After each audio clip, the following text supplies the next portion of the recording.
पिता की कमी ने जीना सिखाया, माँ की मेहनत ने रास्ता दिखाया, भाई के त्याग ने हिम्मत बढ़ाई, तभी तो मेहनत ने इसे मंजिल तक पहुंचा दिया। हेलो नमस्कार साथियों, स्वागत है आप सभी का उत्कर्ष परिवार के अंदर। आज एक नई कहानी के साथ मैं आपके साथ उपस्थित हूँ। सफलता की एक नई कहानी, एक ऐसी कहानी जो एक गांव से निकली है, एक ऐसी कहानी जो उन लोगों के मुंह पर तमाचा है कि बड़े शहरों में ही जाके तैयारी हो सकती है, बड़ी बड़ी कोचिंग्स में पढ़ के ही तैयारी हो सकती है। एक ऐसा लड़का जिसने अपने गांव से बाहर कदम नहीं रखा तैयारी के दौरान, और आज वो इनकम टैक्स इंस्पेक्टर के पद पर चयनित हो चुका है, अपने गांव का नाम रोशन कर चुका है, अपने परिवार का नाम रोशन कर चुका है। मेरे साथ में है आज रवि मीणा, जो कि हमारे राजस्थान से ही हैं और अभी एसएससी सीजीएल 2025 के रिजल्ट के अंदर इनको इनकम टैक्स इंस्पेक्टर का जो पोस्ट है वो इनको प्राप्त हुआ। सबसे पहले तो बहुत बहुत बधाई हो मेरी तरफ से रवि। सर, बहुत बहुत धन्यवाद सर। तो रवि का सिलेक्शन इनकम टैक्स इंस्पेक्टर पद पे हुआ है। मैं चाहूँगा कि हम यहीं से शुरुआत करते हैं कि जो मैंने लाइन कही कि एक ऐसा लड़का जो अपने गांव से बाहर नहीं निकला। मैं चाहूँगा कि सबसे पहले रवि अपने बारे में एक परिचय, इंट्रोडक्शन जितने भी विद्यार्थी आपको देख रहे हैं उनको दे दीजिए एक बार।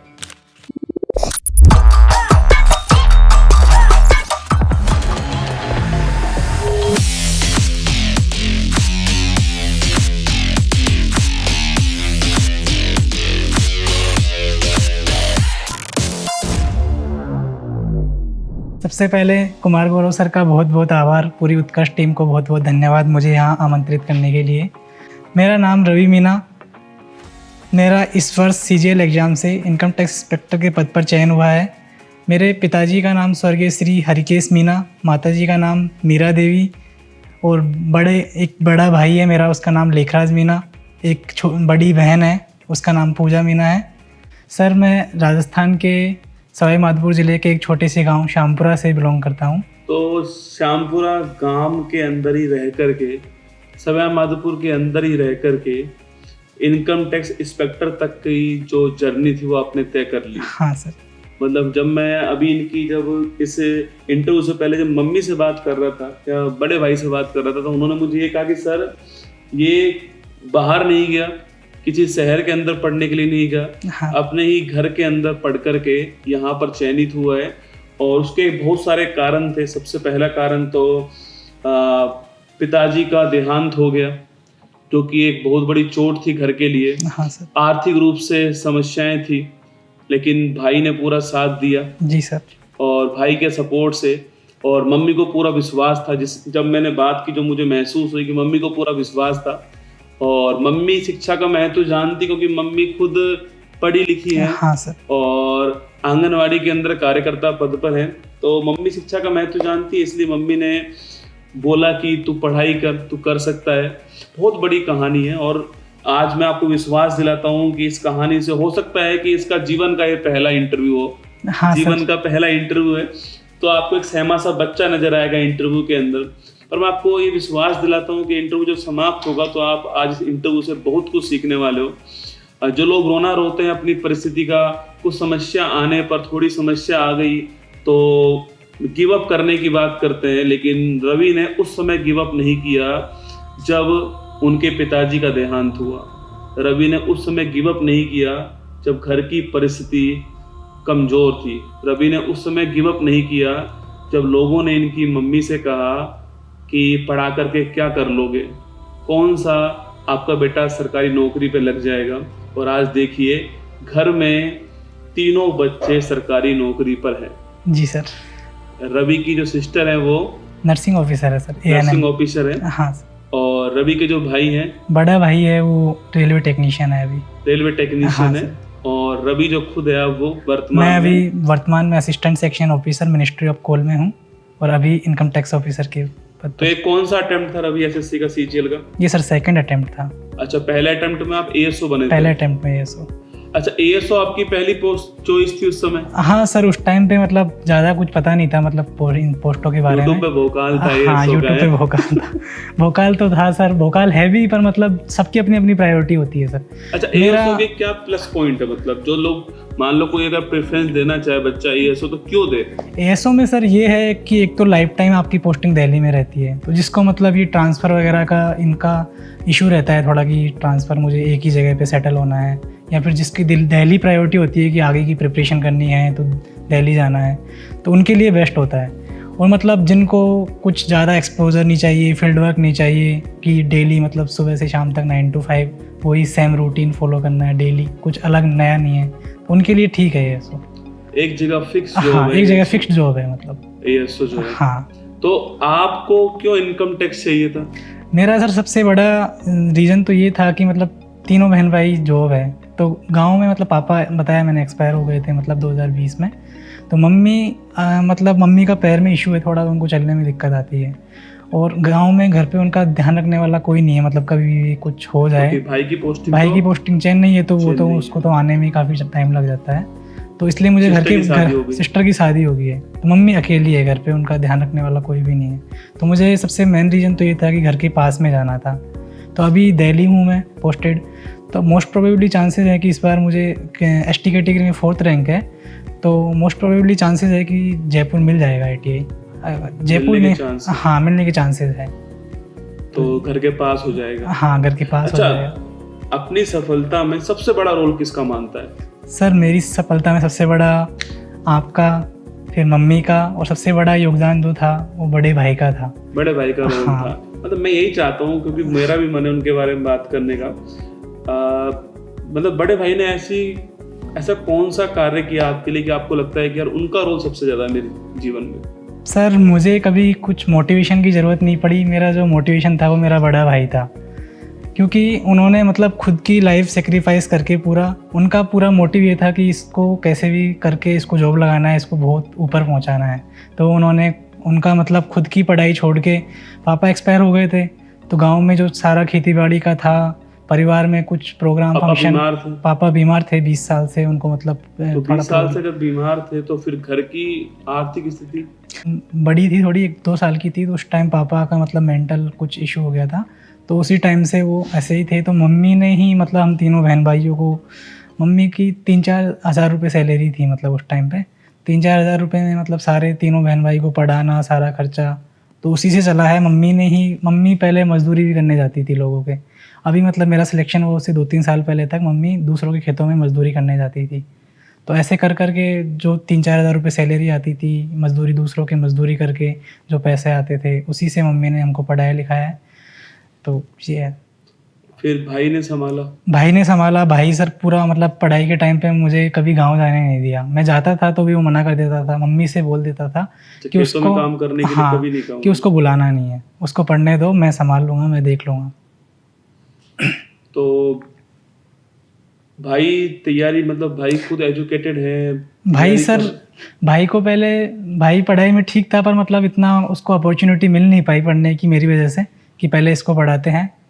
तो भाई ने मतलब मेरा जो सिलेक्शन हो गया था उसके बाद में मैंने बोला उनसे कि अब मैं देख लूँगा, मैं संभाल लूँगा, आप तैयारी करो। अच्छा, आपके एएसओ बनने के बाद उन्होंने तैयारी स्टार्ट की? हाँ, मेरे एएसओ बनने के बाद में फिर उन्होंने 5-6 महीने, मतलब भाई का ऐसा नहीं है कि वो मतलब इंटेलिजेंट नहीं थे या उनमें प्रतिभा नहीं थी कि वो नहीं लग सकते थे मुझसे पहले, पर उन्हें मुझसे लगने से पहले उनका पूरा फोकस मुझ पर था कि इसको नौकरी लगाना। आपको प्राथमिकता दी? मुझे प्राथमिकता दी। फिर मेरा होने के बाद में फिर उन्होंने 6 महीने के अंदर सिलेक्शन ले लिया था। 6 महीने के अंदर सिलेक्शन? हाँ सर। तो आप दोनों साथ रह के पढ़ते थे? हाँ सर, एक छोटा सा रूम था, छोटा सा मतलब इतना सा था जिसमें हम 2 आ पाए, मतलब इतना। उसके ऊपर चद्दर थे, तो गर्मियों में चद्दर वो तपते थे बिल्कुल। अच्छा, छत नहीं थी, वो लोहे की चादर, वो वाले चद्दर थे। वो भी मतलब रूम का किराया देने का वो नहीं था हमारे पास। कितना रुपए किराया था उस रूम का? रूम का सर मामा जी के रिलेटिव में थे मतलब वो, तो उनका था, तो रूम का इसलिए वो वाला रूम था। तो छोटा सा रूम था। तो फिर खाने सारी मतलब पढ़ाई उसी में से 12th, 11th, 12th और 4 साल ग्रेजुएशन के उसी छोटे से रूम में निकाले हैं। सिलेक्शन भी वहाँ से दोनों हुआ। ने साथ में रह के निकाला? हाँ, दोनों ने साथ में, और सिलेक्शन भी उसी रूम में से हुआ है। तो सिलेक्शन होने के बाद में ही छोड़ा है वो रूम। खाना कौन बनाता था? खाना सर मेरा तो मतलब मैंने तैयारी कॉलेज के ग्रेजुएशन के साथ में की है, तो मेरा बीएससी बीएड किया है मैंने ग्रेजुएशन में, 4 साल वाला जो कोर्स होता है। तो मैंने 3rd ईयर के लास्ट में प्रिपरेशन स्टार्ट की थी मेरी। 3rd ईयर के लास्ट में मतलब सेल्फ स्टडी की थी मैंने, किसी का पेड बैच परचेज नहीं किया था। तो क्योंकि खुद से करते हैं थोड़ा एक्स्ट्रा एफर्ट डालने पड़ते हैं, क्योंकि आप किसी इतनी आर्थिक स्थिति तो ठीक थी नहीं कि मतलब किसी का बैच परचेज कर लो या ऑफलाइन जाके। कहीं मन भी नहीं होता कि मैं चाहूँ किसी के बैच परचेज हाँ, करने के लिए ऑफलाइन जाऊँ? मैं बताता हूँ सर इसके बारे में। दिसंबर 2023 में मैं जयपुर गया था एक बार। भाई ने मम्मी ने बोला कि जा तू कोचिंग कर ले एक बार। उनको मतलब मुझे विश्वास था कि ये कर लेगा, पर क्योंकि वहाँ पे हमारे माधोपुर में इतनी कुछ अपॉर्चुनिटी थी नहीं, तो उन्होंने बोला कि जयपुर जाके तू तैयारी कर ले।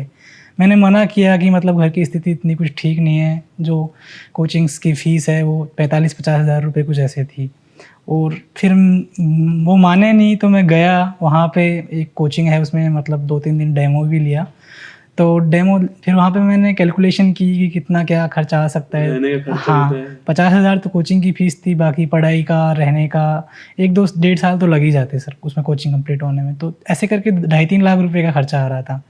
फिर मैंने सोचा, मम्मी ने बोला कि तू टेंशन मत कर, तू पैसे की चिंता मत ले, तू पढ़ने की टेंशन ले। भाई ने मम्मी ने ये बोला, हम कहीं पैसे की तुझे चिंता लेने की ज़रूरत नहीं है, वो हमारा काम है, हम देख लेंगे, तू पढ़ाई पे ध्यान दे। पर फिर सर मन नहीं माना कि मतलब वो खेती ज़मीन बेच के मुझे पढ़ाएंगे। तो अंदर से आवाज़ आई कि नहीं यार। फिर मैं वापस 3 दिन रुका जयपुर कि घर पे चल के पढ़ते हैं वापस। तो वापस से माधोपुर चला गया।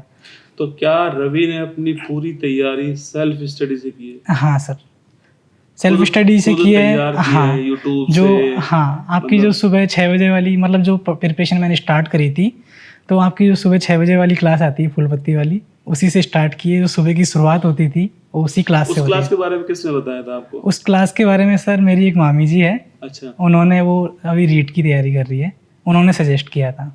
अच्छा। हाँ, और 1-2 दोस्त भी थे जो पहले से तैयारी कर रहे थे, तो उन्होंने। दोनों भाई देखते थे साथ में? हाँ, दोनों भाई देखते थे, क्योंकि वो मुझसे बोल रहे थे कि मैं भी सर आपसे पढ़ा हूँ। हाँ सर, दोनों भाई देखते थे। तो सुबह की जो क्लास की शुरुआत होती थी वो उसी से होती थी। वहाँ से ही मतलब वो क्लास का अलग ही इम्पोर्टेंस है उसकी। वो सिर्फ करंट अफेयर्स कई लोग कहते हैं ना कि 1.5 घंटे कौन करंट अफेयर्स पढ़ता है, मतलब इशू आता है। मैं तो 1.5 घंटे पढ़ाता हूँ, 6 साल से मैं तो पढ़ा रहा हूँ, पर कई लोग कहते हैं उसका सर वो सिर्फ करंट अफेयर्स नहीं, आप उसको करंट अफेयर्स समझ के कर रहे हो तो वो उसमें इतना सब कुछ है कि आपका बेस तैयार हो जाएगा पूरा। क्योंकि उसमें करंट अफेयर्स के साथ स्टैटिक रहता है। आप जो सुबह क्लास स्टार्ट होने से पहले जो कुछ वीडियोस रिकॉर्ड, गायत्री मंत्र होता है, उसमें कुछ इंपॉर्टेंट आर्टिकल्स वगैरह है, कुछ नोबेल प्राइज़ मिले हैं वो है, तो उसमें करंट के साथ आपका पूरा स्टैटिक कवर हो जाता है। और जो कुछ इंपॉर्टेंट टॉपिक रहते हैं, सारे आर्टिकल एक वीडियो में करा दिए, उसके सारे फंडामेंटल राइट्स ऐसे। तो आप लाइव के स्टूडेंट थे या फिर बाद के स्टूडेंट थे? मैं सर शुरू में तो लाइव लेता था, फिर बाद में जब कॉलेज वगैरह जाना पड़ता था तो बाद में उसको रिकॉर्डेड देख लेता था उसको। और मतलब जो मैं हमेशा कहता हूँ कि उस क्लास की एक इम्पोर्टेंस ये भी है कि वो एक डिसिप्लिन है ना। हाँ। अनुशासन लाता है आपके अंदर कि ये बंदा अगर डेली क्लास ले सकता है तो हम भी सुबह जग सकते हैं। हाँ, हम भी डिसिप्लिन, उससे मतलब आपके दिन की शुरुआत हो जाती है। क्योंकि आप अगर ऐसे उठ रहे हो 7-8 बजे तक, फिर तो पूरा दिन, अगर दिन की शुरुआत ही आलस के साथ हो रही है तो पूरा दिन निकल जाता है, पता नहीं चलता क्या किया है सारे दिन में, क्या नहीं किया। और जब आपको अलग ही कॉन्फिडेंस मिलता है जब आप बाकी लोग सो रहे हैं, आप सुबह 6 बजे उठ के वो क्लास ले रहे हो, डेली ले रहे हो, रेगुलर ले रहे हो, तो उससे आपके अंदर एक डिसिप्लिन बनता है। उससे पूरी तैयारी में भी आपको बहुत हेल्प मिलती है उससे। तो जीके जीएस की तैयारी आपने इस हिसाब से कर ली? हाँ, और सर जो करंट अफेयर्स और स्टैटिक यहाँ से हुआ। बाकी जो आपका, मैंने तो कोई बैच परचेज नहीं किया था, पर जो ब्रह्मास्त्र 1.0 था वो मेरे एक दोस्त था, उन्होंने परचेज किया था, तो उनसे मैंने वो लेके उसमें से पढ़ा था। दोनों ने पढ़ लिया है? दोनों ने पढ़ लिया सर। तो इनसे अलग से फीस ली जाए, ध्यान रखें। मेरी टीम जो है मतलब ब्रह्मास्त्र 1 199 का बैच था वो। हाँ सर। तो वो भी तूने दोस्त का पढ़ लिया दोस्त है? उसने ले रखा था, मतलब वो क्लासे नहीं लेता था, उसने बस अच्छा। खरीद के रख रखा था, भाई मुझे दे दे, तो मैंने उसका लेके। आपने पढ़ा वो? हाँ सर, पूरा पढ़ा भी, उसके नोट्स भी बनाए थे मैंने। तो जो इकोनॉमिक्स मेरा थोड़ा वीक था, तो इकोनॉमिक्स के अच्छे से नोट्स बनाए थे। तो जीके जीएस आपका वहां से कवर हो गया? हाँ सर। अच्छा, जीके जीएस का सिलेबस बहुत बड़ा है, हाँ सर। सब कुछ कवर नहीं कर सकते आप हाँ। उसमें। जो सब कुछ पढ़ने की इच्छा करेगा वो और सब्जेक्ट पे ध्यान नहीं दे पाएगा। वही है सर। तो जीके जीएस के अंदर किन किन बातों का ध्यान रखना चाहिए अगर एक विद्यार्थी तैयारी कर रहा है, एसएससी की कर रहा है, रेलवे कर रहा है, कुछ भी कर रहा है, जीके जीएस में कौन कौन सी बातों का ध्यान रखे वो? जीके जीएस में सर एक तो ये है कि सिलेबस इतना बड़ा है, जीके में आप कितनी भी तैयारी कर लोगे उसके बाद में आप कॉन्फिडेंस से बोल नहीं पाओगे कि मेरे फुल मार्क्स आ जाएंगे। मतलब उसका सिलेबस इतना वास्ट है कि उसको कवर कभी नहीं कर पाओगे आप, कभी छोड़ भी नहीं सकते। तो उसका मेंस में आता है सर। और अगर आप ऐसे ही मतलब रफली पढ़ रहे हो तो आप प्री तो निकाल लोगे, पर मेंस में आपको थोड़ा डीप में पढ़ना पड़ेगा। तो ये है कि क्या छोड़ना है क्या पढ़ना है, ये आपको समझ होनी चाहिए। और ये समझ तब डेवलप होती है जब आप PYQ देखोगे, प्रीवियस ईयर क्वेश्चन देखोगे, मॉक टेस्ट दोगे, उनमें आपको पता चलेगा कि किस टॉपिक से क्वेश्चन बार बार आ रहे हैं, रिपीटेड आ रहे हैं, तो कौन सा टॉपिक को ज़्यादा इंपॉर्टेंस देनी है, किस टॉपिक से क्वेश्चन आ रहे हैं, कौन सा पढ़ना है, कौन सा छोड़ना है। तो ये एक PYQ देखने से एक अंडरस्टैंडिंग डेवलप हो जाती है आपके अंदर। सेलेक्टिव टॉपिक स्टडी होनी चाहिए। हाँ सर। पूरा सब्जेक्ट पढ़ने की इच्छा नहीं होनी चाहिए कि मैं पूरा पढ़ लेता हूँ। हाँ, ऐसे तो सर जीएस का तो सर ज्ञान का कोई ज्ञान आप जिंदगी भर लेते रहो तब भी कोई खत्म नहीं होगा, इतना है जीएस। तो मतलब आपके हिसाब से कुछ टॉपिक जो एसएससी बार बार रिपीट करता ही है एग्जाम से, जिनके सवाल आपको मिलते ही हैं। हाँ, एक तो सर जैसे पॉलिटी में है कि फंडामेंटल राइट आप छोड़ नहीं सकते, फंडामेंटल राइट से क्वेश्चन आते ही है। फंडामेंटल राइट हो गया, अपॉइंटमेंट का हो गया, किसकी अपॉइंटमेंट, ये इम्पीचमेंट का हो गया, ये सारे इसमें मतलब आजकल एसएससी में ट्रेंड चल रहा है कि मतलब पहले तो 1 लाइनर क्वेश्चन आते थे, आजकल स्टेटमेंट वाले क्वेश्चन आ गए हैं। और स्टेटमेंट वाले क्वेश्चन का मतलब गिने चुने है वो टॉपिक, उन्हीं में से आते हैं, तो वो आपको PYQ देखने से अच्छे से पढ़ना पड़ेगा। मतलब कुछ टॉपिक ऐसे हैं जिनको आपको अच्छे से पढ़ना पड़ेगा। फंडामेंटल राइट हो गया, ये DPSP हो गया, बाकी इकोनॉमिक्स में कुछ बैंकिंग फाइनेंस का है, वो रेपो रेट वगैरह, तो ये कुछ गिने चुने। हिस्ट्री में मॉडर्न हिस्ट्री हो गया, तो ये टॉपिक है कि मतलब हार्ड वर्क की जगह आपको स्मार्ट वर्क करने की जरूरत है। फिल्टर करो उसमें से कि कौन सा टॉपिक ज्यादा इंपॉर्टेंट है। स्पोर्ट्स हो गया, अब क्या है कि एसएससी सवाल बनाएगा, स्पोर्ट्स है, अवार्ड्स है, इनसे आते ही है क्वेश्चन, इनसे सवाल आएगा ही है। अब वो स्टैटिक में पूछे, करंट में पूछे, कहीं भी आपसे सवाल बना सकता है इनके अंदर जो है। तो जीके जीएस के नोट्स बनाने चाहिए या नहीं बनाने चाहिए, क्या मानना है? जीके जीएस का सर मेरा तो थोड़ा ये था कि मतलब रिकॉल करने की कैपेसिटी अच्छी थी। मतलब मेरा ये है कि एक बार में देखते ही मुझे मोस्टली चीज़ें याद हो जाती है, तो मैंने नोट्स तो बहुत कम बनाए थे। इकोनॉमिक्स में मुझे थोड़ा दिक्कत था, तो इकोनॉमिक्स के मैंने बाद में दोबारा पहले पढ़ लिया एक बार, फिर याद नहीं हुआ। इकोनॉमिक्स थोड़ा याद करने में थोड़ा वो होती है, तो मैंने दोबारा से उन सारे टॉपिक्स को जिनसे क्वेश्चन आ रहे हैं जो मुझसे बन नहीं रहे पढ़ने के बाद भी, तो उनको दोबारा से वीडियो देख के दोबारा से उनका रिवीजन किया, प्रॉपर नोट बनाए, अच्छे से नोट्स रिवाइज किए, फिर ठीक हो गया। अच्छा, अब इंग्लिश की बात करते हो कि आप हो राजस्थान से। हाँ सर। और एक गांव से तैयारी की है। जी सर। तो इंग्लिश वैसी ढेर होती है अपनी तो, और मैंने जब आपका देखा रिपोर्ट कार्ड, तो आपके 135 आउट ऑफ 135 आपने बताया कि आपके इंग्लिश में मार्क्स आए। जी सर। मतलब 100% मार्क्स जो हैं वो आपके, किसी इंग्लिश मीडियम के स्टूडेंट के 100% मार्क्स आए कोई बड़ी बात नहीं है। मोहित चौधरी जो कि आया, जो कि पूरे भारत में फर्स्ट रैंक लेकर आए थे एसएससी में, उनके भी फुल मार्क्स थे। और उनकी शुरू से तैयारी जो थी, शुरू से उनका जो लैंग्वेज था वो इंग्लिश मीडियम रहा था, तो एक सपोर्ट मिल जाता है। जी सर। आपका शुरू से लैंग्वेज आपकी हिंदी मीडियम रहा है और आपने पूरी तैयारी गांव से की है, तो जब पहली बार आपने एग्जाम दिया तब इंग्लिश में क्या मार्क्स थे आपके? मेरा सर मतलब ये दूसरा अटेम्प्ट था, और उसके पहले 2023 वाले में मैंने थर्ड ईयर में था। मैं 2023 वाले में मैं थर्ड ईयर में था। उस टाइम अपेयरिंग में फॉर्म भरा था मैंने। अच्छा। मतलब एलिजिबल होते नहीं है, पर मैंने ऐसे ही कि खुद का एनालिसिस करने के लिए कितना क्या है, तो उस टाइम मेरे इंग्लिश में प्रीलिम्स में 50 मार्क्स का आता है इंग्लिश, उसमें से मेरे 7 या 8 नंबर कुछ ऐसे थे इंग्लिश में। खुद को लगा नहीं क्या कि मैं कहाँ खुद को फंस लगा गया? कि यार मतलब मैं कहाँ आ गया, ये तो मेरे बस की बात नहीं है। 50 में से 7 हाँ, नंबर? 50 में से 7 नंबर आए थे सर। तो मतलब कि छोड़ देते हैं यार, कहाँ इसमें तो इंग्लिश मीडियम वालों का दबदबा है, 7 नंबर आ रहे हैं वरना कैसे। पता है, कई राजस्थान में ऐसे स्टूडेंट है वो फॉर्म ही नहीं भरते क्योंकि उसमें इंग्लिश आती है। हाँ सर, बहुत वो से वाला बच्चे, फॉर्म देते हैं इसमें हिंदी आती है। हाँ वो ये देखते हैं कि इसमें मैथ नहीं आ रही है, कि इसमें इंग्लिश नहीं आ रही तो है। फिर कैसे रिफॉर्म किया है 7 नंबर से हाँ जी 35 सर। नंबर? सर उसका पहले मैंने क्योंकि खुद सेल्फ स्टडी करी है, तो मैंने सारे सब्जेक्ट एक कॉलेज के साथ में करी है ऊपर से, तो सारे सब्जेक्ट एक बार में साथ लेके चल पाना तो मुश्किल था। तो मैंने एक एक दो सब्जेक्ट ऐसे साथ में उठा के ऐसे तैयारी स्टार्ट की। सबसे पहले मैंने रीजनिंग को उठाया। रीजनिंग मैंने 2 महीने में 2 बार कंप्लीट करके पूरी 2 महीने में मुझे ये कॉन्फिडेंस आ गया था कि रीजनिंग में कोई भी क्वेश्चन आएगा तो हो जाएगा मुझसे। 2 महीने में कंप्लीट हो गया था रीजनिंग। उसके बाद में मैंने मैथ्स और जीके उठाया। तो मैथ्स का मैंने गगन सर से पढ़ा था, उनसे। मैथ्स में सारा गगन सर के अलावा किसी से नहीं पढ़ा, उन्हीं का बैच से कोर्स लिया था? कोर्स नहीं लिया सर, उनका भी नहीं लिया? उनका भी नहीं लिया सर कोर्स। सुन लो सर, आपका भी नहीं लिया। उसके बाद में जीएस का तो आपसे ही पढ़ा है सर, आपका ही बैच था वो। जो बाकी यूट्यूब पे कुछ टॉपिक्स में दिक्कत आ रही है तो वो परमार सर का कुछ वन शॉट आते हैं उनके, मतलब एग्जाम से पहले। तो कुछ सेलेक्टेड टॉपिक जिनमें दिक्कत आ रही है तो ऐसे यूट्यूब पे बहुत सारा कंटेंट है सर, तो आपको फिल्टर करना है उसमें से कि क्या किस में वीक हो आप, तो उसमें थोड़ा एफर्ट डाल सकते हो आप कंटेंट इकट्ठा करने में। और इंग्लिश का तो सर मैंने पहले तो नीतू मैम की जो बुक आती है वॉल्यूम 1, वो तो मतलब एक तरह से वो तो मतलब एसएससी की तैयारी करने वाले हर बच्चे के पास आपको मिल जाएगी। हर घर में ऑक्सफोर्ड डिक्शनरी होती है ना। हाँ सर, ऐसे वॉल्यूम 1 तो मिलेगी। मतलब जैसे प्रिपरेशन स्टार्ट करी थी उस टाइम कुछ भी पता नहीं था एसएससी के बारे में, तो उस टाइम मैं 2-3 बुक्स लेके आया था। एक तो किरण की रीजनिंग की बुक, एक नीतू मैम वाली बुक और एक ब्लैक बुक। ये 3-4 बुक, मतलब ये तो बेसिक है बिल्कुल कि इनको आप छोड़ नहीं सकते।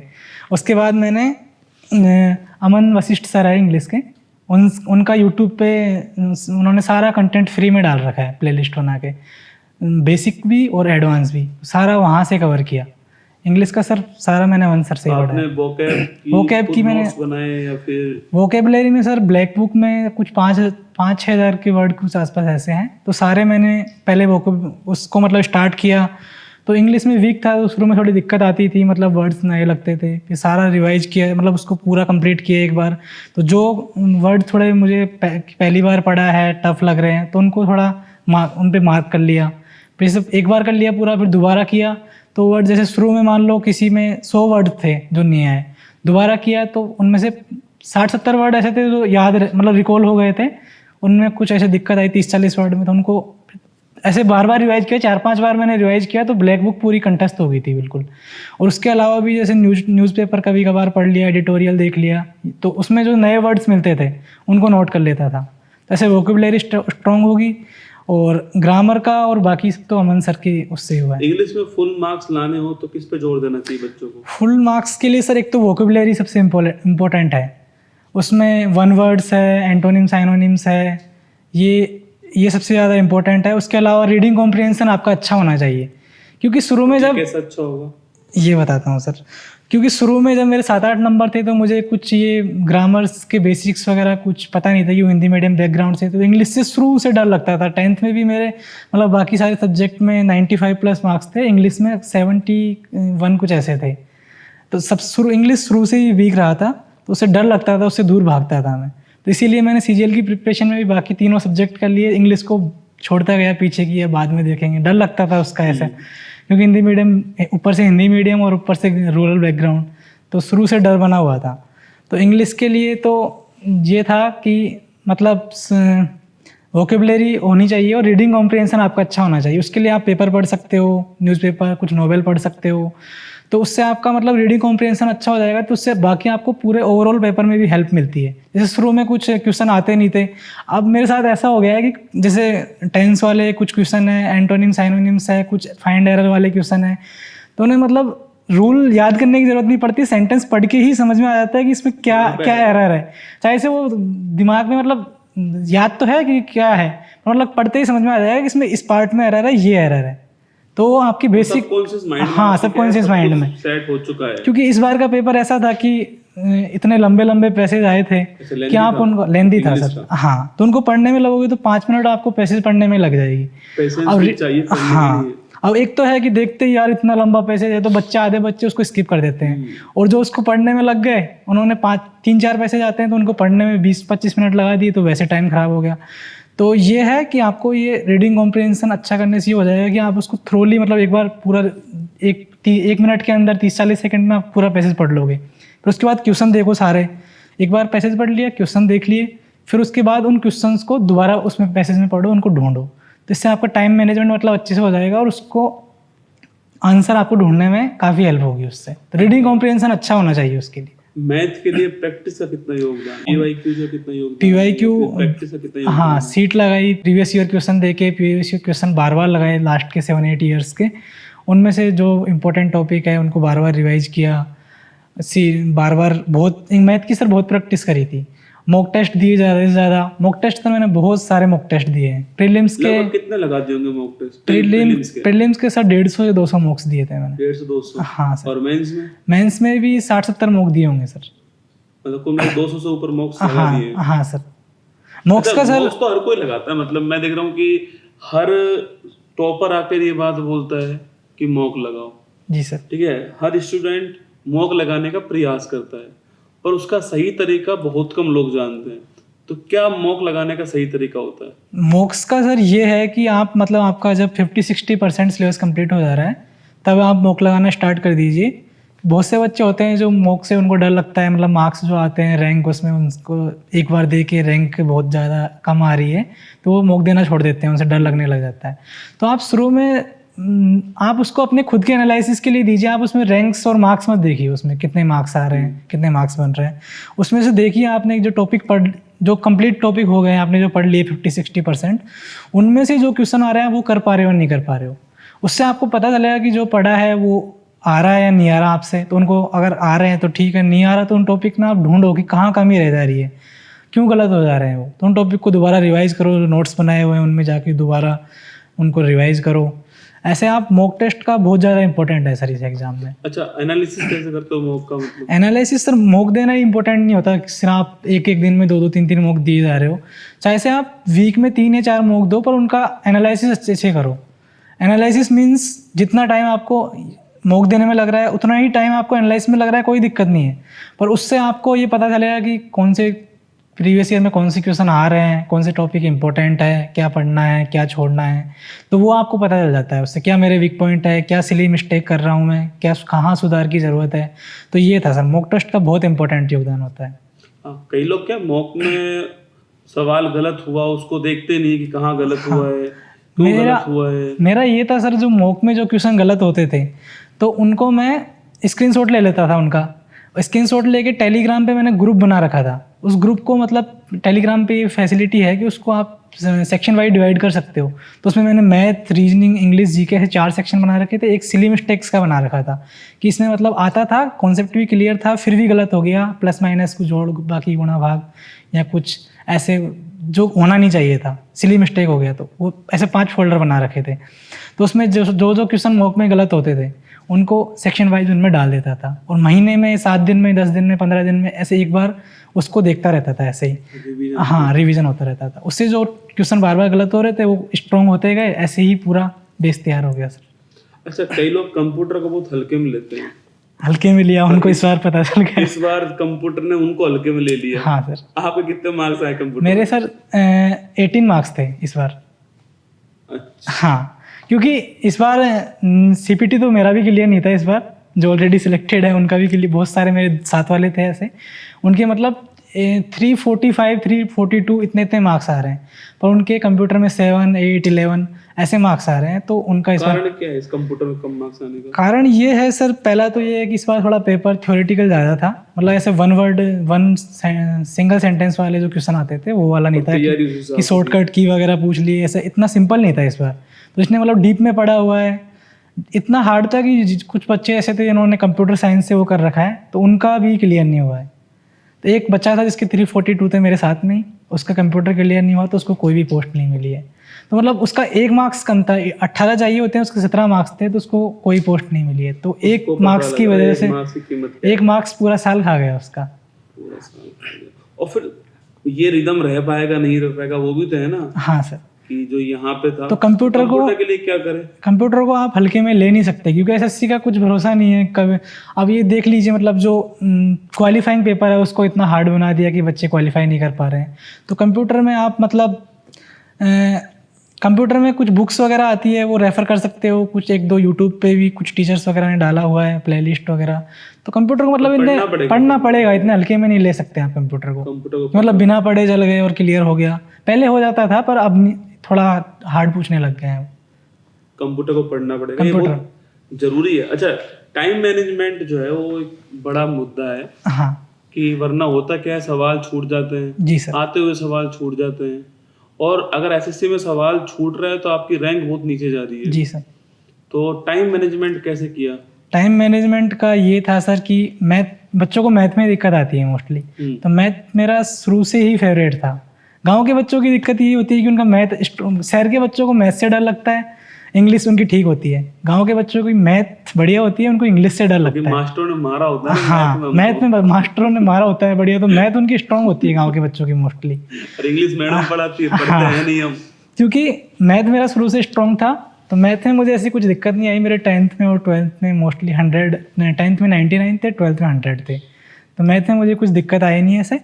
तो मैं बाकी टाइम मैनेजमेंट का ये था कि मेरा मतलब टाइम मैनेजमेंट आपको प्रैक्टिस से आएगा। शुरू में मान लो पेपर कंप्लीट नहीं हो पा रहा है तो कोई नहीं, आप पहले अपने सिलेबस कंप्लीट करने पे ध्यान दो। सिलेबस कंप्लीट होने के बाद में आप ध्यान दो कि कौन से टॉपिक पे आपका टाइम ज़्यादा लगा रहे हो।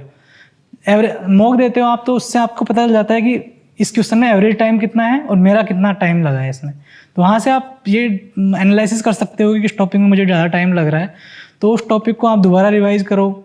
उसका कुछ शॉर्ट मेथड है वो अप्लाई करो उसमें, तो वहाँ से आपको टाइम मैनेजमेंट हो जाएगा। मेरा जो प्रीलिम्स का था वो इस बार का मतलब 45-46 मिनट में हो गया था।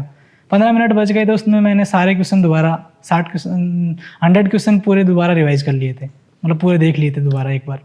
टाइम का तो ऐसा कुछ इशू हुआ नहीं मुझे। टाइम का मतलब यही है कि आप पहले सिलेबस कंप्लीट करो, उसके बाद सारा रिवाइज करो दोबारा, प्रैक्टिस ज़्यादा से ज़्यादा करो, मॉक्स लगाओ। मॉक्स से आप फुल लेंथ मॉक टेस्ट भी लगा सकते हो। और जैसे स्पेशल मैथ में दिक्कत आ रही है, मैथ में ज़्यादा टाइम लग रहा है, तो मैथ में आप सेक्शनल मॉक लगा सकते हो। उसमें सेक्शनल मॉक होता है सर, उससे आपकी स्पीड बढ़ेगी और एक्यूरेसी का भी बढ़िया हो जाएगा। मतलब उसमें तो ये फुल लेंथ मॉक टेस्ट में ये रहता है कि आप मतलब एक मैथ सेक्शन में 30 मिनट दे रहे हो।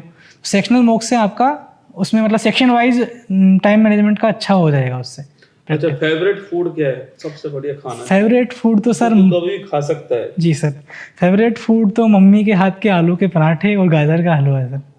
अच्छा। मैं जब भी मतलब गांव जाता हूँ तो मम्मी से ये ज़रूर बनवाता हूँ, आलू के पराठे और गाजर का हलवा सर्दियों में। गाजर का हलवा, जी सर।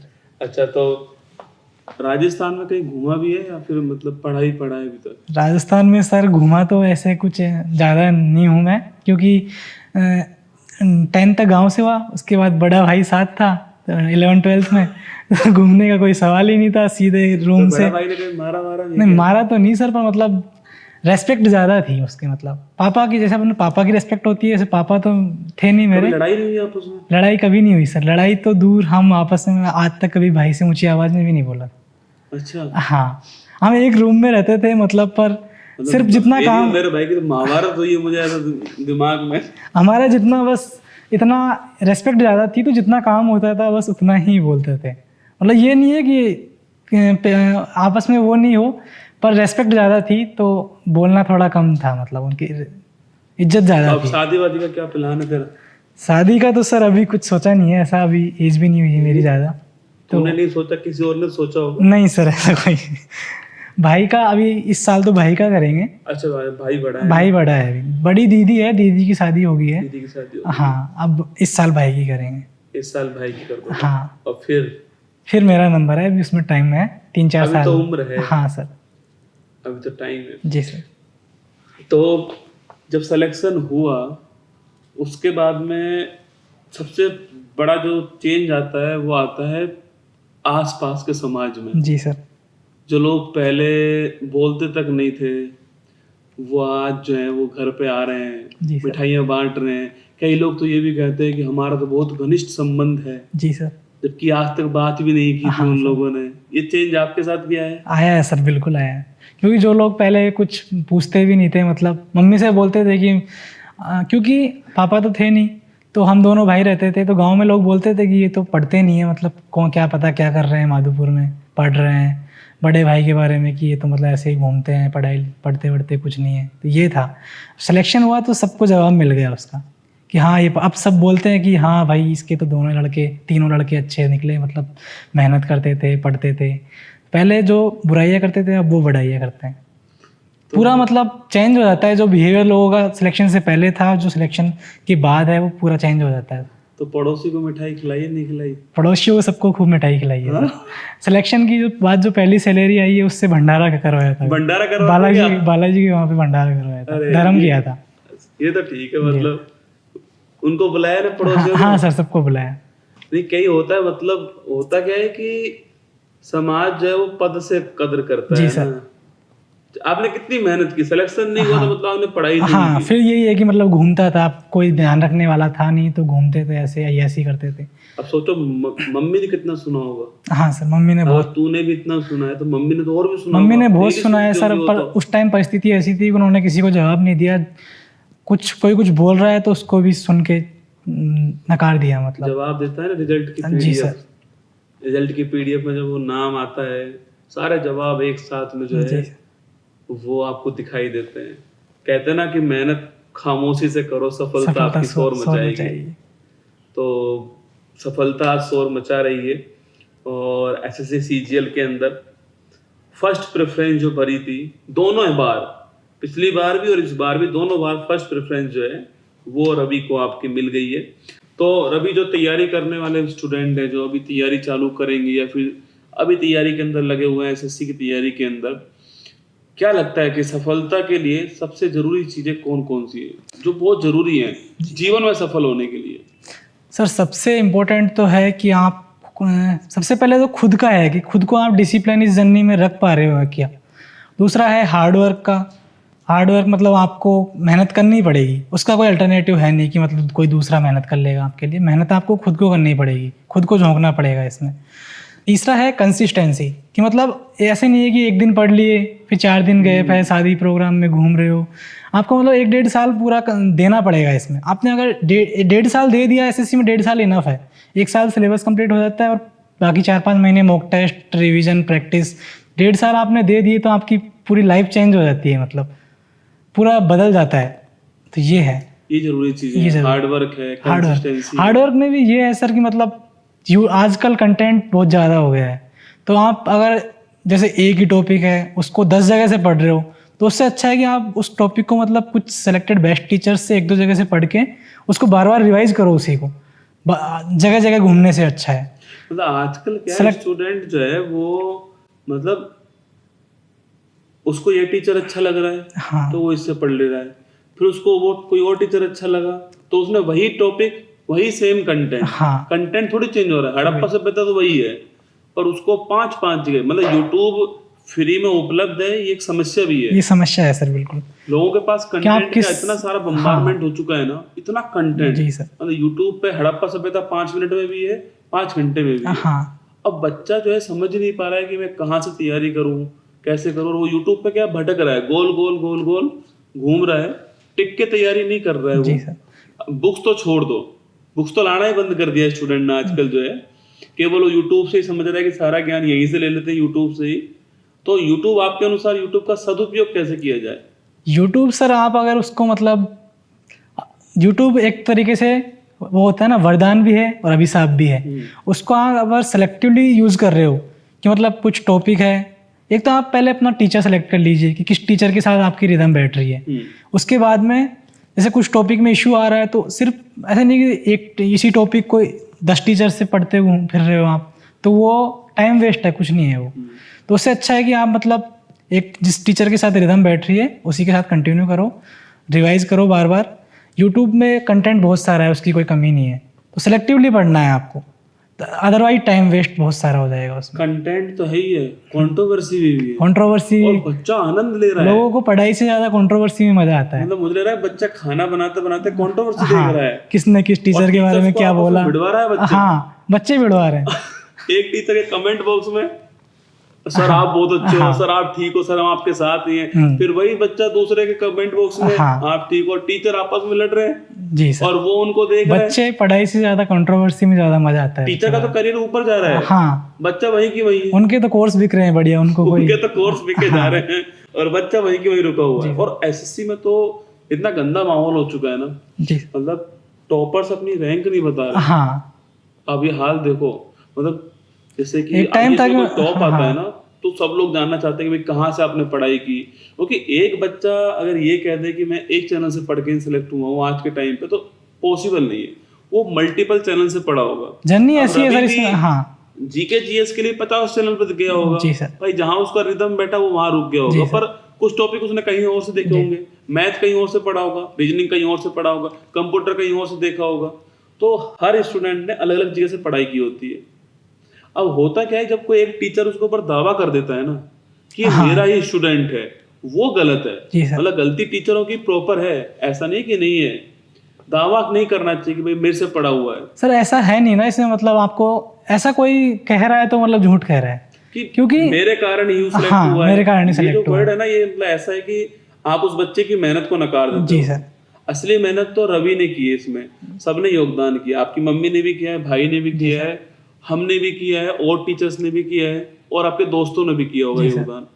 पर असली हमने तो लाखों स्टूडेंट को पढ़ाया ना जी सर, सेलेक्ट तो कुछ हुए, तो उन्होंने कुछ स्पेशल किया होगा उसका जी सर। तो आईसीएससी में पता नहीं क्या समस्या उत्पन्न हो चुकी है कि टॉपर्स सामने नहीं आ रहे, या फिर टॉपर्स चाहते नहीं अपनी रैंक बताना, क्योंकि सर वो उनको फेम से ज्यादा कंट्रोवर्सी मिल जा रही है, इसलिए उनको वो कमेंट बॉक्स में पढ़ रहे हैं तो बदनामी आ रही। कमेंट पहले मतलब ये था 3-4 साल पहले तक की रैंक आती थी तो बढ़िया, हाँ उनका पहले रैंक आती थी। मोहित की फर्स्ट रैंक आई थी, मतलब मुझे अभी भी याद है, मैंने उसका इंटरव्यू लिया था मोहित का, और मैंने उसको सबसे पहले एक बात बोली थी, मैंने कहा भाई झूठ मत बोलना, कहीं तू ये सोचे कि भाई मैं उत्कर्ष के मंच पे हूँ तो मैं केवल उत्कर्ष का नाम लूँ। तू जहाँ से पढ़ा है उन सब का नाम तुझे बताना है, तू जहाँ से नहीं पढ़ा है उनका नाम नहीं बोलना है। तो उसने सारे टीचर्स के नाम लिए जितने भी जिससे वो पढ़ा हुआ था। आज वो वीडियो यूट्यूब पे पड़ी हुई है। हाँ, और वही एकमात्र टॉपर जिसमें कंट्रोवर्सी नहीं है जी सर, मोहित की। देख लेना आप पिछले 3-4 साल में वो एकमात्र ऐसा टॉपर जिसमें कोई कंट्रोवर्सी नहीं है, क्योंकि जो सच था उसने वो बोल दिया और मैंने जो सच था वो पूछ लिया। जैसे आज भी मैं इंटरव्यू शूट कर रहा हूँ तेरे साथ में, अब जो तू पढ़ा हुआ है तो उसी का नाम लेगा जी सर। जहाँ से तू मुझसे पढ़ा हुआ तो मेरा ले रहा है, बाकी जो जो सब्जेक्ट तूने पढ़े हैं उनका नाम लिया है तूने। तो आजकल समय ये है, और स्टूडेंट को समझना चाहिए कि तुम्हारा समय बर्बाद हो रहा है और ये टाइम वापस नहीं आएगा जी सर। कुछ भी गया, ये टाइम तो वापस नहीं आने वाला है। टीचर्स आगे बढ़ जाएंगे, तुम और तुम्हारे सपने वहीं के वहीं रखे रह जाएंगे, क्योंकि समय तो फिक्स है ना, और तैयारी कंपटीशन का लेवल तो बढ़ा ही है। क्योंकि एसएससी में सर ऐसे भी है कि कुछ बच्चे ऐसे हैं जो 1 साल में सिलेक्शन लेके निकल जा रहे हैं, और कुछ ऐसे भी है, मेरे भी पंचवर्षीय योजना है, वो 5-5-6 साल से तैयारी कर रहे हैं, उनका फिर भी नहीं हो रहा है। तो उसका सबसे बड़ा रीज़न ये है कि एक तो 10 तरह के कंटेंट के पीछे भागना, दूसरा ये है जैसे सीजीएल का एग्ज़ाम आया तो वो सीजीएल की तैयारी करने लग गए 2 महीने, फिर दूसरा जीडी का आया 2 महीने उसकी करने लग गए, ऐसे कुछ रेलवे का आ गया उसका देने लग गए, बैंक का आ गया उसका देने लग गए, तो उनका किसी में नहीं होता फिर। तो आप ये है मतलब जैसे ऐसे सीजीएल की कर रहे हो, सीजीएल की करोगे तो आपका CHSL, GD, MTS वगैरह ये अपने आप निकल जाएंगे, तो वो है। तो टारगेट एक फिक्स रखो, एग्जाम फॉर्म वगैरह सारे भरते रहो, निकल जा रहा है तो ठीक है, पर टारगेट फिक्स रखो अपना, 10 जगह मत भागो। सबसे बड़ा रीज़न ये है, अदरवाइज क्योंकि आप फंसे रह जाओगे उसमें, 5-6 साल लग जाएंगे, उसके बाद भी कोई श्योरिटी नहीं है कि आपका सिलेक्शन होगा। अच्छा, एक मेरी बात से कितना सहमत है कि आजकल टीचर कम यूट्यूबर ज़्यादा है? जी सर। क्या लगता है देखो, टीचर कम हो गए, यूट्यूबर ज़्यादा हो गए आजकल? टीचर ये है, टीचर भी आजकल ज़्यादा इन्वॉल्व हो रहे हैं कंट्रोवर्सी वगैरह में, जबकि टीचर का काम है मतलब पढ़ाना, आजकल उनको पढ़ाने से ज्यादा कंट्रोवर्सी करने में। टीचर्स ऐसे जो सच में पढ़ाई हाँ, कुछ टीचर ऐसे हैं, जैसे उनमें से एक है आप हो, एक तो आपको कंट्रोवर्सी से कोई लेना देना नहीं है, अमन सर है, अमन वशिष्ठ सर, मतलब कुछ टीचर्स पढ़ा भी रहे हैं। हाँ, लेकिन क्या है, कुछ टीचर्स को स्टूडेंट इतना इन्वॉल्व कर चुका है कि जब तक वो कंट्रोवर्सी ना हो तब तक काम ही नहीं टीचर चलेगा। तो दूर, बच्चे आपस में लड़ने लग जाते हैं। हाँ, हाँ कुछ कि मैं, तथाकथित इन्फ्लुएंसर और हैं जो हाँ सेलेक्ट हो चुके हैं, हाँ कोई रैंक पे आ वो चुके आपस में हैं, लड़ने वो लगे। यूट्यूबर बन चुके हैं हाँ और वो आपस में लड़ने में जी लगे सर, हुए हैं, और बच्चा आराम से मजे काट रहा है, मजे मतलब काट रहा है। दिन निकाल रहा है, अपने वेस्ट कर रहा है दिन जो वो है। डेली कंट्रोवर्सी वाली वीडियो का इंतजार करते रहते हैं हाँ कि कि हाँ कब आएगी। हाँ बिग बॉस का सब वो बन गया बिग माहौल बॉस जो का है वो ना, हो गया। रिजल्ट आते ही जी सर, बिग बॉस जो है चालू हो गया यहाँ पर जो है। तो जो तैयारी कर रहे हैं स्टूडेंट जो हैं, उनसे एक ही बात है कि भाई हार्ड वर्क करो और पेशेंस के साथ में अपना जो सिलेबस है उसको पूरा करो, कंसिस्टेंसी बनाए रखो, मॉक टेस्ट दो, उसका मूल्यांकन करो कि आप कहाँ कमज़ोर हो, उसको दोबारा से तैयारी करो। इस यूट्यूब के जगत में फ्री कंटेंट है और फ्री कंटेंट पढ़ के भी लोग सेलेक्ट होते हैं, लेकिन उसका सही उपयोग करना आपको आना चाहिए।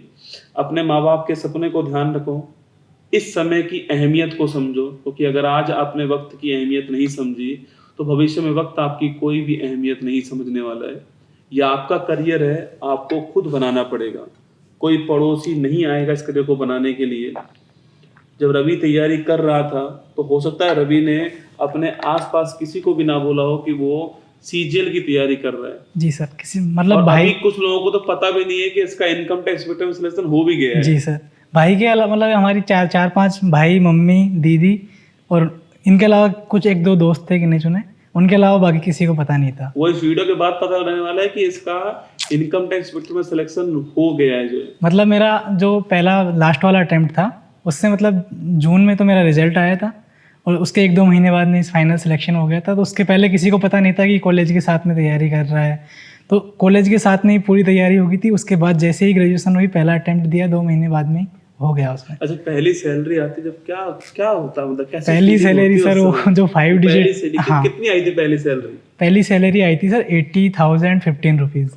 80,000? 81,015 रुपीज़। 81,000? Yes sir. तो कैसा फीलिंग था, मतलब वो जो वो तो क्रेडिट लिखा आता है, क्रेडिट 81,000? वो तो सर अलग ही खुशी है, वो मतलब शब्दों में बयान नहीं की जा सकती, क्योंकि उसका जो बैकग्राउंड देखा है, जो संघर्ष किया है, जो मम्मी का संघर्ष देखा है, तो वो मम्मी की आंखों में जो खुशी के आंसू थे, वो मतलब उनका कोई वो नहीं है सर कि उनको किसी चीज़ के साथ कंपेयर कर सको आप। वो अलग ही खुशी थी सर मम्मी का, और भाई का जो नज़रों में जो प्राउड, मतलब कि हाँ मेरा भाई नौकरी लग गया, जो इतना स्ट्रगल किया उसने था। अपना करियर दांव पे लगाया। जी सर, सोच अगर सिलेक्शन नहीं होता तो कितने लोग उसको बोलते मतलब ये बात। ये था सर कि उसने कभी प्राइवेट स्कूल में एडमिशन नहीं कराया, उसने शुरू से गवर्नमेंट स्कूल में पढ़ा, गांव में पढ़ा था 8th तक, तो भी गवर्नमेंट में, उसके बाद माधोपुर पढ़ा तो भी सारा। एक बार उसने प्राइवेट स्कूल में एडमिशन कराया था, उसकी फीस थी शायद 16,000 रुपये, तो वो भी टीसी कटवा के दूसरे दिन और सरकारी स्कूल में एडमिशन करा लिया था। उसने मुझे शुरू से प्राइवेट स्कूल में पढ़ाया। ये सेक्रीफाइस है सर उसका। ये उसकी मेहनत है, और आज देखो तू सफल हो गया, उनके लिए कितनी खुशी की बात जी है। सर, कि वरना लोग कहते कि यार इसने उसको पढ़ाया भी और वो कुछ नहीं कर पाया, वो शुरू से ऐसा था। लोग कुछ भी कह सकते हैं आपकी असफलता पे, जी सर, सफलता पे तो हर कोई आपको रिश्तेदार बताता है। हाँ सफलता जो है उसके कई माई बाप है, असफलता अनाथ है, उसके साथ कोई नहीं होता है। पर जब आपकी फैमिली सपोर्ट करती है ना आपका, तब इंसान सफल होता जी ही। सर, वही था। मुझे कभी मोटिवेशन की ज़रूरत नहीं पड़ी कि मोटिवेशन वीडियो देखने की ज़रूरत पड़ी हो, क्योंकि मोटिवेशन सामने था, घर के हालात सामने थे, मम्मी की आंखों के आंसू सामने थे, भाई का जो सेक्रीफाइस कर रहा है, उसके जो सपने हैं मुझे लेके कि इसको बड़ा अधिकारी बनाना है, तो सारे मोटिवेशन की कभी ज़रूरत नहीं पड़ी। ये सारा मोटिवेशन काफ़ी था। और यही असली इंस्पिरेशन है। जी सर, कई लोग मुझे बोलते हैं कि सर शायरी सुना दो सर, आज अच्छा फील नहीं हो रहा है। वो 2 मिनट के लिए तो अच्छा फील करा हाँ। देगा, पर 2 साल तक कौन अच्छा जी फील सर। कराएगा? कभी तो डिमोटिवेशन आएगा, वो कभी आपको तो खुद आपको तनाव आएगा। खुद को अंदर से मोटिवेटेड रहना पड़ेगा कि क्यों मुझे करना।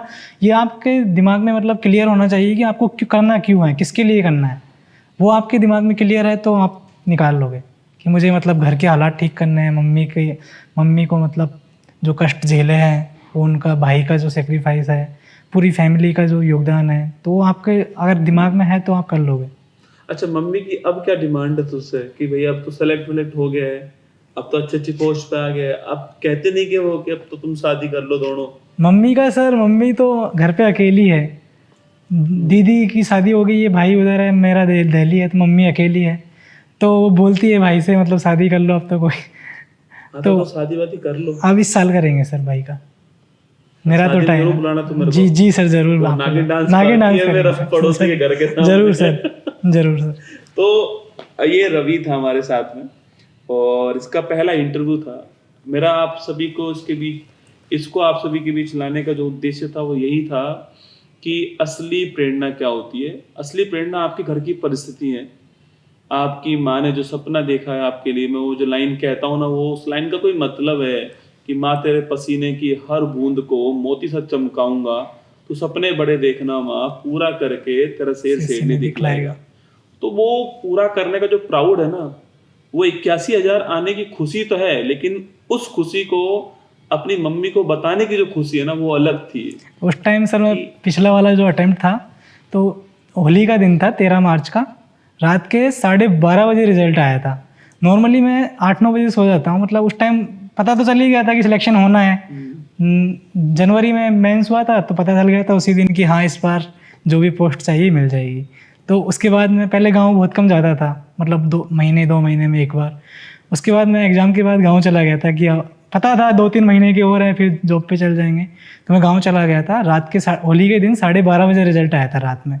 तो उस दिन पता नहीं कैसे अपने आप नींद खुल गई, नींद खुलती नहीं है, मतलब रात को सोए सुबह उठे डायरेक्ट 12:30 बजे रिजल्ट आया था, 1 बजे नींद खुल गई अपने आप। पहले तो हिम्मत नहीं हुई पीडीएफ देखने की कि इसमें क्या क्या हुआ। फिर पीडीएफ देखा, उसमें नाम था, मम्मी सो रही थी, मम्मी को जगाया, दीदी भी वहीं थी उस टाइम, तो उनको जगाया। तो सारे बहुत, मतलब वो खुशी अलग ही थी सर। जो फर्स्ट सिलेक्शन की जो खुशी होती है वो अलग ही होती है। मम्मी की आंखों घर में, में पहला सिलेक्शन था। हाँ घर में पहला सिलेक्शन था, मम्मी की आंखों में खुशी के आंसू थे। तो क्या आपके बाद ही आपकी बहन का या आपके हाँ भाई का सिलेक्शन हुआ जी है? सर, आपका पहला सिलेक्शन मेरा था पहला घर के सिलेक्शन अंदर। तो जो था। रात तपस्या जो में, की थी ना, रात में ही फटाके जलाए पूरे गांव में। लोग सोच रहे क्या हो गया क्या हो गया, फिर सुबह पता चला लोगों को। वो अलग ही खुशी थी सर, मतलब रात के 12:30 बजे जो रिजल्ट आया।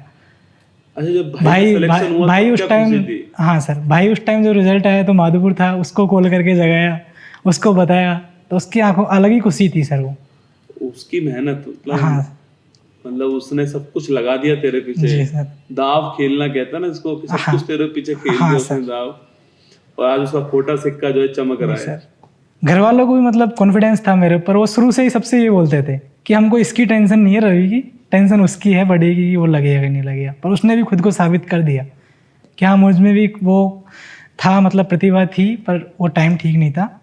मेरा सिलेक्शन होते ही उसने 6 महीने के अंदर सिलेक्शन ले लिया था। अगर वो उस समय वो काम नहीं करता तो हो सकता है कि तू नहीं लग हो पाता। सकता है मैं आज यहाँ पे नहीं होता, अगर उसका मतलब सपोर्ट नहीं होता मेरे पीछे, तो आज मैं यहाँ नहीं होता। उसने पहले घर संभाला, जी सर। और फिर जो है खुद को भी संभाल लिया, और आज गवर्नमेंट जॉब के ऊपर है, जी सर। और अभी भी तैयारी कर रहे हैं, भविष्य हाँ के लिए दोबारा से तैयारी कर रहे हैं। बस इतना सा उद्देश्य था इस इंटरव्यू का, आपको दिखाने का कि परिस्थिति कैसी भी क्यों ना हो, घुटने नहीं टेकने हैं आपको। अगर आपके परिवार आपके साथ है, सबसे पहले अपने परिवार को साथ लीजिए, उनको विश्वास दिलाइए कि आप कर सकते हो। यकीन मानना, अगर आपने उनसे एक बार विश्वास दिला के कह दिया ना कि आप कर सकते हो, तो वो आपका सपोर्ट जरूर करने वाले हैं। और फिर उसके बाद में अपनी तरफ से 100% दीजिए, कोई कमी मत छोड़िए अपनी तरफ से। कभी ऐसा भी हो सकता है कि सफलता ना मिले, असफलता हाथ लग जाए, लेकिन अंतिम रूप से आपको एक ना एक दिन सफलता मिल ही जाएगी। अंतिम रूप से आपके माता पिता को आपके ऊपर गर्व होगा। बस मेहनत कीजिए, लगातार प्रयास कीजिए। यूट्यूब का जगत है, यूट्यूब का समय है, भटकाने के लिए बहुत कुछ है। मैं आपसे फिर कह रहा हूँ, ये 2 GB का नेट आपको जो फ्री मिल रहा है, भटकाने के लिए बहुत कुछ है। लोग लाइब्रेरी भी जाएंगे, वहाँ पे 50% लोग पढ़ रहे हैं, 50% लोग सोने जा रहे हैं, मूवी डाउनलोड करने जा रहे हैं। लोग शहर भी जाएंगे आपके सामने, हो सकता है कुछ लोग पढ़ने जा रहे हो सकता है कुछ लोग जो है अपना टाइम पास करने जा रहे हो।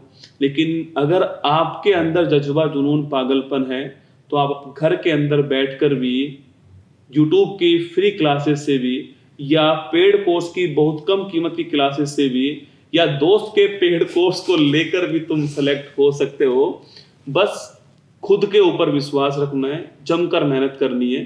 अब अंतिम बात, जो रवि आप सभी से जो कुछ भी कहना चाहे, अभी जो कैमरे में आपको दिखाई दे रहे हैं, ये कैमरे में वो सभी स्टूडेंट हैं जो आपके छोटे भाई या छोटे बहन की तरह हैं और अभी ये तैयारी कर रहे हैं।